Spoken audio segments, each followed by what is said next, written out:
अस्सलाम वालेकुम वरहमतुल्लाहि वबरकातुहू। This is me Sohail Soomro. आज हमारा सेकंड लेक्चर है पाकिस्तान अफेयर्स का, जिसमें हम उमैया डायनेस्टी को शुरू करेंगे। अब आपकी कुछ पाकिस्तान अफेयर्स की स्टोरी यहाँ से शुरू होगी, उमैया डायनेस्टी से। और जो है ये 1947 तक मैं आपको यहाँ से लेके जाऊंगा। फिर 1947 के बाद यानी जो पोस्ट पार्टीशन का जो दौर है 2025 तक, फिर हम उसको कवर करेंगे। अब उमैया डायनेस्टी आप सबको पता है, जो लोग मेरे पास इस्लामियत का सेशन ले चुके हैं, जिन्होंने इस्लामियत सब्जेक्ट पढ़ चुके हैं जो लोग, उनको पता है कि हमने इस्लामियत कहाँ पर ख़त्म की थी। 661, यानी जब चौथा खलीफा हजरत अली बना था। उसके बाद उनका जब दौर खिलाफत का जो दौर है वो ख़त्म हुआ था। वो कब ख़त्म हुआ था? 661 को ख़त्म हुआ था। अब इस दौर से यानी इस साल से लेके 750 तक उमैया डायनेस्टी यानी बनु उमैया का दौर जो है वो शुरू होता है। इसका जो बुनियाद था वो अमीर मुआविया ने रखा था। उमैया डायनेस्टी का जो कैपिटल था वो दमस्कस था। ये चीजें आपने याद रखनी है, ठीक है। अमीर मुआविया के बाद यजीद आता है। यजीद इसका बेटा, वो संभालता है हुकूमत। इसके दौर में ट्रेजेडी ऑफ करबला होती है, जिसमें हजरत इमाम हुसैन और जो है बाकी मुसलमानों को शहीद किया जाता है करबला के मैदान में। आप सब इससे अवेयर हैं। इसको हम डिटेल में नहीं पढ़ेंगे क्योंकि ये फिर इस्लामियत यहाँ पर खुल जाएगा सब्जेक्ट, ठीक है। तो यजीद के बाद आता है मरवान। अब मरवान के दो बेटे होते हैं, एक अब्दुल मलिक, दूसरा अब्दुल अजीज। मरवान जब इस दुनिया से चला जाता है तो हुकूमत कौन संभालता है? अब्दुल मलिक। अब्दुल मलिक के होते हैं चार बेटे, वलीद बिन अब्दुल मलिक, सुलेमान बिन अब्दुल मलिक, यजीद बिन अब्दुल मलिक और हशाम बिन अब्दुल मलिक।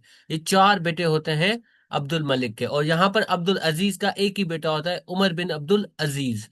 अब वलीद अब्दुल मलिक के फौत होने के बाद जो हुकूमत संभालता है वो कौन होता है? वलीद बिन अब्दुल मलिक, 705 से 715। उसके बाद सुलेमान बिन अब्दुल मलिक आता है, 715 से 717। फिर आता है अब्दुल उमर बिन अब्दुल अजीज, 717 से 770 तक। नो सॉरी, 717 से लेके 720 एडी तक। इसके बाद आता है यजीद बिन अब्दुल मलिक, 720 से 724 तक। इसको यजीद टू भी कहा जाता है। और फिर आता है हशाम बिन अब्दुल मलिक, जो कि 724 से लेके 743 तक ये हुकूमत संभालता है। अब वलीद बिन अब्दुल मलिक के दौर में यानी 705 से 715 तक हम एक ईयर पर ज्यादा फोकस करेंगे, 712, जिसमें मोहम्मद बिन कासिम ने सिंध पर हमला किया था और सिंध को फतेह किया था। और इस्लाम की ऐसे पहली जो रियासत थी वो यहाँ पर बनी, ठीक है। अब वलीद बिन अब्दुल मलिक को डिस्कस करते हैं। वलीद बिन अब्दुल मलिक 705 से लेके 715 तक इनके जो इनका जो दौर था वो था। और इनका एक ख्वाब था, इनका एक विजन था कि ये पूरी दुनिया को फतेह करेंगे और पूरी दुनिया में इस्लाम का जो परचम है वो फैलाएंगे। अब इन्होंने क्या किया कि अपने चार सबसे बेहतरीन कमांडर्स को बुलाया। सॉरी, नॉट चार बल्कि पांच बेहतरीन कमांडर्स को इन्होंने बुलाया। एक हज्जाज बिन यूसुफ, जो कि बसरा का गवर्नर था। दूसरा मोहम्मद मोहम्मद बिन कासिम, जिसको हिंदुस्तान भेजा गया। तीसरा मूसा बिन नुसैर, जिसको अफ्रीका फतेह करने के लिए भेजा गया।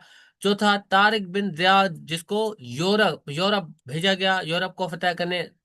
पांचवा जो है कुतैबा बिन मुस्लिम था, जिसको सेंट्रल एशिया यानी तुर्कमेनिस्तान, ताजिकिस्तान, कजाकिस्तान जो करंटली ये कंट्री थे, इस तरफ इसको भेजा गया ताकि ये जो है जमीने जाके फतह करे और मुसलमानों का जो परचम है वो लहराए। अब यहाँ पर हम हज्जाज बिन यूसुफ और मोहम्मद बिन कासिम को आखिर में डिस्कस करेंगे।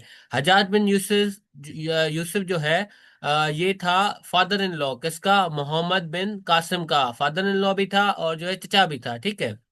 मोहम्मद बिन कासिम भतीजा था किसका? हज्जाज बिन यूसुफ का। ये थोड़े से रिलेशंस आपको समझने हैं। अब यहाँ पर क्या होता है, मैं आपको मूसा बिन नुसैर की बात बताता हूँ कि मूसा बिन नुसैर क्या करता है। पूरे के पूरे अफ्रीका को, जो नॉर्दर्न अफ्रीका होता है जिसमें इजिप्ट, मोरक्को और ये सारे के सारे ये वाले जो एरियाज होते हैं, इसको फतेह करता है। यहाँ पर एक बर्बर का कबीला होता है, बर्बर ट्राइब होता है, जो कि बहुत, ये बर्बर ट्राइब बर्बरियत में से निकला गया है।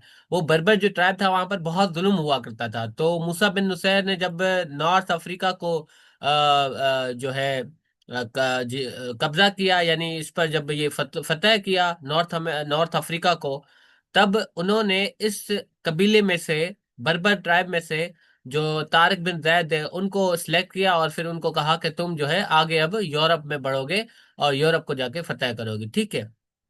अब क्या होता है, तारिक बिन जियाद का मैं आपको बताऊं कि तारिक बिन जियाद ये वही होते हैं, बड़े फेमस ये मुस्लिम जो है रूलर होते हैं। इनके बारे में आपने ये बात सुनी होगी कि ये जब यूरोप को फतेह करने ये यहाँ से स्पेन गए तो इन्होंने अपनी सारी की सारी जो भी कश्तियां थी पीछे जला दी, ताकि जो मुसलमान हैं पूरी कुवत के साथ अब इनसे लड़ सकें और ये वापस ना भाग सके मुसलमान। तो इन्होंने तारीख फिर गवाह है कि इन्होंने पूरे के पूरे स्पेन को जो है फतेह किया था और जो है यूरोप में ऐसे एंट्री की थी हमारी। अच्छा, कुतैबा बिन मुस्लिम ने सेंट्रल एशियन कंट्रीज को फतेह किया था, जिसमें तुर्कमेनिस्तान, ताजिकिस्तान और ये सारी की सारी जो कंट्रीज हैं ये इन्होंने फतेह की थी। उसके बाद अब आते हैं मोहम्मद बिन कासिम पर। मोहम्मद बिन कासिम इस खित्ते में कैसे आया था, थोड़ा सा मैं बैकग्राउंड बता दूं आपको। श्रीलंका से एक कश्ती, एक बड़ा सा जहाज श्रीलंकन किंग ने भेजा था, किसके लिए, वलीद बिन अब्दुल मलिक के लिए। कुछ तोहफे तवाइफ भेजे थे उसमें, और उसके अलावा कुछ नौकर और कुछ लड़कियां भी इनके लिए भेजी थी, सर्वेंट्स भेजी थी। अब क्या होता है, ये रास्ते में जैसे यहाँ से आते हैं ये, तो दीबल के मकाम पर कुछ लुटेरे इस जहाज को कैप्चर कर लेते हैं और जितना भी सामान होता है और जो वो सर्वेंट्स होती हैं, जो नौकरानी होती हैं, जो लड़कियां होती हैं, ये सारे के सारे लेके कहीं चले जाते हैं, ठीक है। अब नाहीद नामी एक कैदी इस जहाज में से लेटर भेजती है हजाज बिन यूसुफ को। हजाज बिन को यूसुफ को एक लेटर भेजती है, और जिसमें हजाज बिन वो लेटर पढ़ के आर्मी भेजते हैं, 5,000 की आर्मी मोहम्मद बिन कासिम के अंडर। क्या होता है कि अब ये आर्मी भेजी तो 5,000 की आर्मी जाती है। ये मोहम्मद बिन कासिम अपना लश्कर यहाँ से लेके ये चलते हैं, लेकिन ये बाद में पूरी की पूरी आर्मी जो है 12,000 के लश्कर में तब्दील हो जाती है। बहरहाल, तो मोहम्मद बिन कासिम इस 12,000 आर्मी के साथ सिंध पर हमला करते हैं। कब हमला करते हैं, 712 एडी में हमला करते हैं। 712 एडी में जब ये हमला करते हैं तब सिंध में किसकी हुकूमत होती है, राजा डाहिर की हुकूमत होती है। इससे पहले मैं एक चीज आपको बता दूं कि ये जो मोहम्मद बिन कासिम है, इसको भेजने से पहले 3-4 मरतबा जो हज्जाज बिन यूसुफ है उसने लेटर भेजा था कि आप राजा डायर को, कि आप ये जो लुटेरे हैं इनके खिलाफ कार्रवाई करें और ये जितना भी सामान और ये जो लोग हैं बंदी बनाए हुए हैं इन लुटेरों ने, इनको रिहा करवा के हम हमारे पास भेजे। लेकिन उसने ऐसा नहीं किया। वो ये कह रहा था राजा डायर कि ये हमारे अंडर नहीं है, और ये जहां से इन्होंने ये किया है तो आप खुद इनको देख लें, हम इनके खिलाफ कार्रवाई नहीं कर सकते और हमें पता भी नहीं है ये कहाँ है। तो हजाज बिन यूसुफ को बहाना मिल गया अब ये। तो ये उसके बाद जो है मोहम्मद बिन कासिम को भेजता है हमला करने के लिए। अब मोहम्मद मोहम्मद बिन कासिम आता है, यहाँ पर हमला करता है। यहाँ पर राजा डायर की हुकूमत होती है। कैपिटल राजा डायर, ये पूछा जाता है कि राजा डायर का जब हुकूमत होती है सिंध में तो उसका कैपिटल क्या होता है, अरोड़ कैपिटल होता है, जो करंटली लोहड़ी के नाम से मशहूर है। अब ये मोहम्मद बिन कासिम यहाँ पर हमला करता है और जो है इस को भागना पड़ता है, राजा डाहिर को भागना पड़ता है। और फिर जो है इस तरीके से ये एंट्री होती है इस्लाम की इस सब कॉन्टिनेंट में। सबसे पहले राजा डाहिर को पकड़ के मारा जाता है 712 एडी में, ठीक है। उसका एक वजीर होता है सिसाकर, इसके बारे में पूछा जाता है, राजा डाहिर के वजीर के बारे में। इसके फादर के बारे में पूछा जाता है, राजा चच इसका फादर था। अच्छा, ये जो डायनेस्टी थी राजा डाहिर की डायनेस्टी, इसको क्या कहा जाता है, चच डायनेस्टी कहा जाता है, चच डायनेस्टी, ठीक है। इसकी जो वाइफ है लाडी बाई, फिर उसने भी मजामत की थी, उसने भी वो भी लड़ी थी, लेकिन वो भी फिर मारी जाती है, ठीक है। तो ये जो राजा डाहिर है ये 712 में जब मारा गया तो उसके बाद सिंध जो है फतेह। अब होना तो ये चाहिए था कि जब राजा डाहिर मर गया, मार दिया गया इसको, और ये सारी के सारे जो सर्वेंट्स है और ये जो तोहफे तवायफ है ये वापस इनको मिल गए, कैप्चर इन्होंने वापस कर लिए, तो इनको वापस जाना चाहिए था, लेकिन ऐसा नहीं हुआ। मोहम्मद बिन कासिम ने क्या किया कि आगे बढ़ता रहा, आगे बढ़ता रहा, और जाके मुल्तान के जो इलाका है वहां तक जाके इसने कब्जा कर लिया, पूरा का पूरा खिता जो था उस वक्त का, ठीक है। एक और दो तीन यहाँ पर चीजें आपको नोट करनी होंगी। एक किताब है चचनामा, उसके बारे में पूछा जाता है कि ये जो चचनामा है इसमें बेसिकली सिंध की हिस्ट्री लिखी होती है, तारीख। ये कब लिखा गया था, कौन सी लैंग्वेज में लिखा गया था? ये पहली अरबिक लैंग्वेज में लिखा गया था, उसके बाद पर्शियन लैंग्वेज में इसको ट्रांसलेट किया, एंड देन सिंधी में। तो लिखा कौन सी लैंग्वेज में गया था? अरबिक लैंग्वेज में लिखा गया था। बाबुल इस्लाम सिंध को कहा जाता है, पूछा जाता है बाबुल इस्लाम कौन से खित्ते को कहा जाता है? सिंध, बलूचिस्तान, ईरान, इंडिया, किसको कहा जाता है? सिंध को कहा जाता है। क्यों? क्योंकि इस्लाम जो है सिंध से आया था। ठीक है, सबसे पहले इस्लाम किससे, कहाँ से आया था? सिंध से दाखिल हुआ था। तो बाबुल इस्लाम किसको कहा जाता है? सिंध को कहा जाता है। मोहम्मद बिन कासिम के हवाले से कुछ सवाल पूछे जाते हैं, इसके ट्राइब के बारे में पूछा जाता है। सकफी इसका ट्राइब है। कहाँ पर पैदा हुआ था? ताइफ के शहर में पैदा हुआ था। टाइटल क्या था? अहमदुद्दीन टाइटल था इसका। ये हजाज का क्या था? नेफ्यू था और सन इन लॉ था। ठीक है।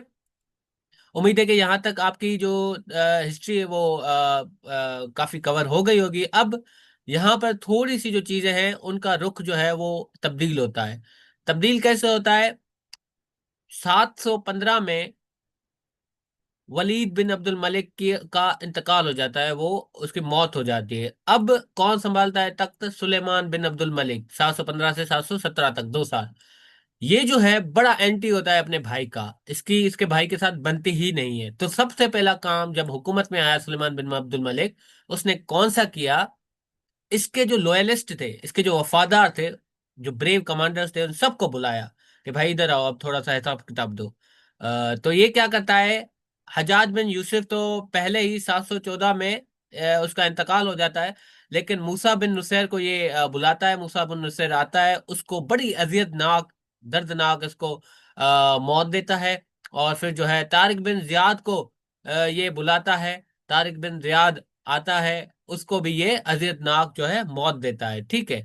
उसके बाद मोहम्मद बिन कासिम को भी ये बुलाता है, मोहम्मद बिन कासिम को भी मारा जाता है। एंड देन कुतैबा बिन मुस्लिम को भी ये बुलाता है, लेकिन कुतैबा बिन मुस्लिम जो है इसकी बात नहीं मानता और ये बगावत कर लेता है, और जो है सेंट्रल एशियन कंट्रीज में ये अपनी जो है हुकूमत और खिलाफत जो है कायम कर लेता है। लेकिन उसी साल में इसको मरवा दिया जाता है, कुतैबा बिन मुस्लिम को जहर दे के मरवा दिया जाता है अपने ही लोगों के हाथों। ये कौन करता है? ये जो इसका भाई आया है अभी, सुलेमान बिन अब्दुल मलिक, वो करता है। ठीक है। तो ये थोड़ा सा ओवरव्यू था उमैया डायनेस्टी का। अब इसका इख्तिताम कैसे होता है? इसका इख्तिताम करता है अब्बासी सल्तनत।